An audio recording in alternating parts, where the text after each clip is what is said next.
Now let's solve this problem of a slider crank mechanism. So this slider crank mechanism is an offset slider crank mechanism, as you can see over here. So this is the crank, this is the crank, this is the connecting link, and this is the slider. Now the input over here is the velocity of the slider. So the instantaneous velocity of point C or VC of the slider is 10 meter per second towards the left. And we need to find the instantaneous absolute velocity of D, point D, and the angular velocity of link AB, which is the crank. So these are the dimensions which have been input into the CAD. So the crank angle is considered to have a 45-degree angle, and there is an offset of the slider from the pin center over here by 20 mm, and the length of the BC link is 140 and the length of AB link is 50.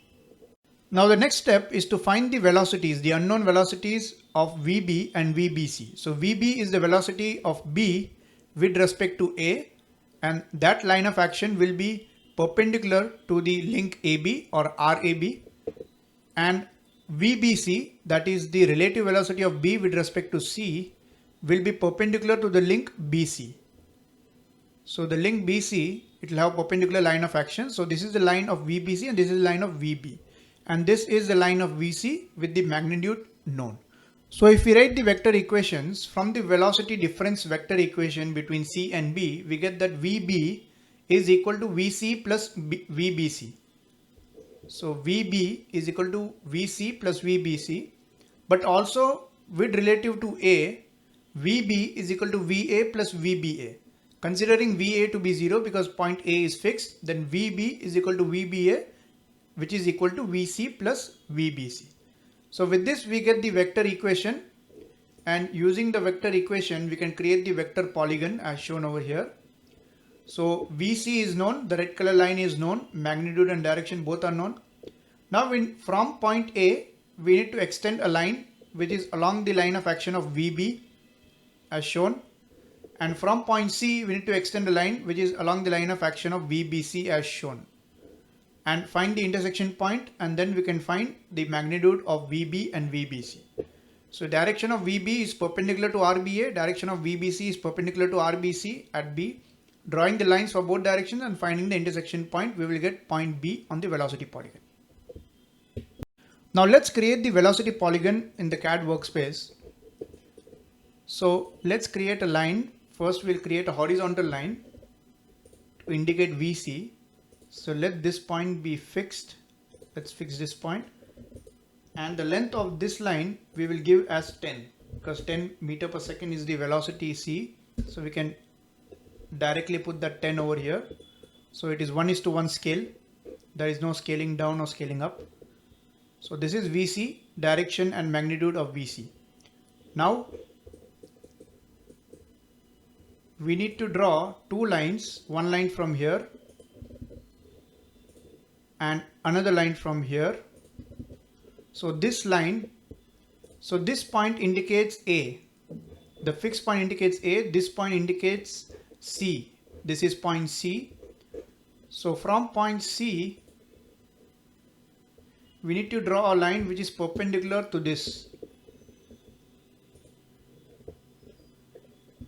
So we draw a line which is perpendicular to the link BC. So this is that line, make it construction element. Similarly, this another line is perpendicular to this link which is AB. So this line is perpendicular to the link AB, make it construction element.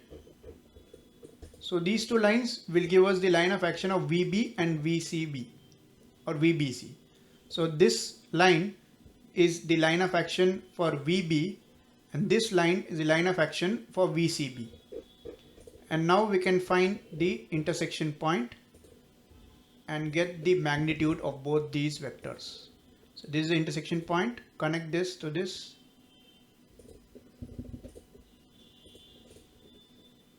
And then we can find the magnitudes of this line and of this line. Press OK. So these are the magnitudes of VB, which is this line is VB 9.886, and VCB, which is this line, 7.611. Important to note that this line of action is the same for VCB and VBC.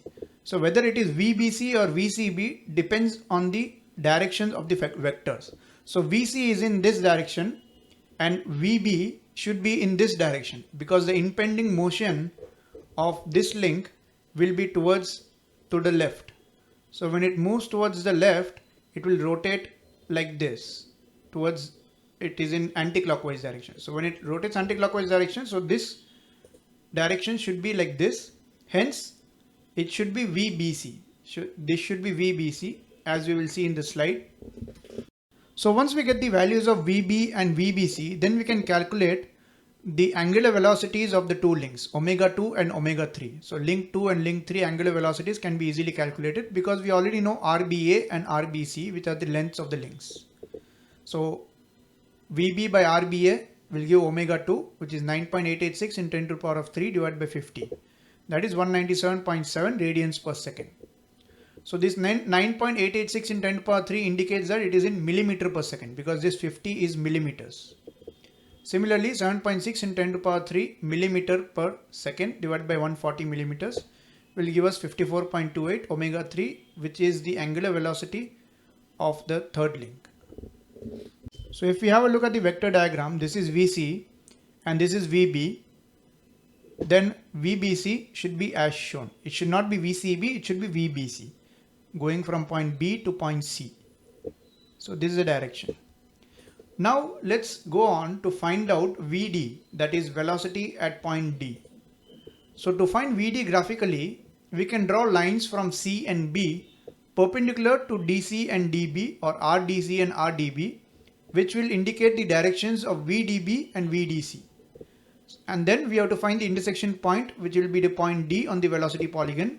And because it will be a velocity image, the velocity triangle BDC will be same in proportions with respect to the BDC triangle in the link diagram or position diagram. So let's find out VDB and VDC and find out VD. Now going back to the CAD workspace, we need to draw the directions for VDB and VDC. So for directions for VDB and VDC, we need to draw a line starting from B in the direction of VDB, and we need to draw a line starting from C in the direction of VDC. So first, what are the directions of VDB and VDC? So this point is D, this point is C. If we draw a line at D, which is perpendicular to this line, this will be the direction of VDC. If we draw a line over here perpendicular to this line, this will be the direction of VDB. So this is VDC direction, this will be VDB direction. So now from this point is a B point on the velocity polygon. We need to draw a line, and this line has to be parallel with this line.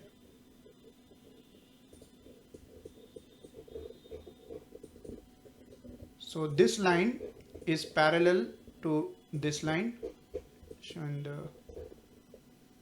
so this line is for VDB, extending and making it a construction element.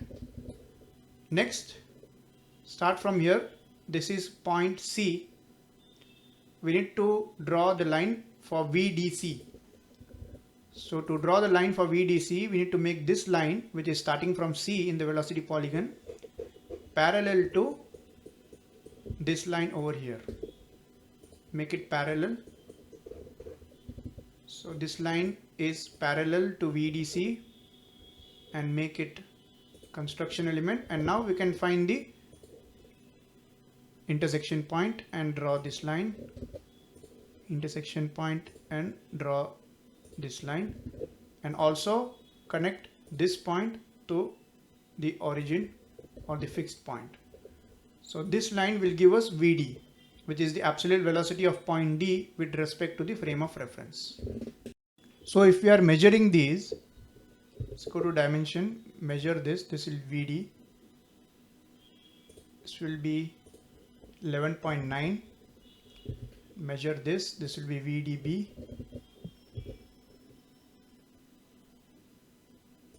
this line, this will be VDB, and this line which will be VDC.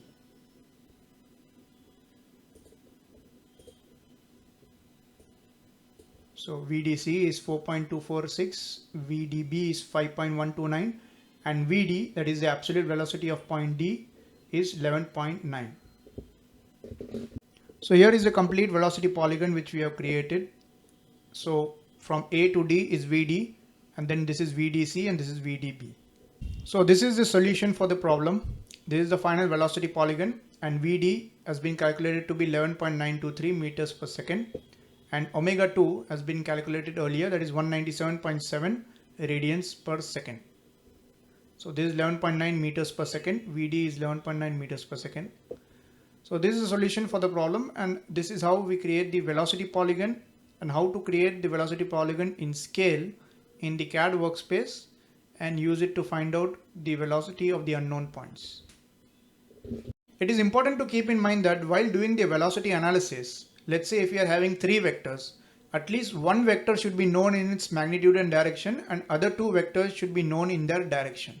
Only then we will be able to find out the magnitudes of the other 2 vectors as well.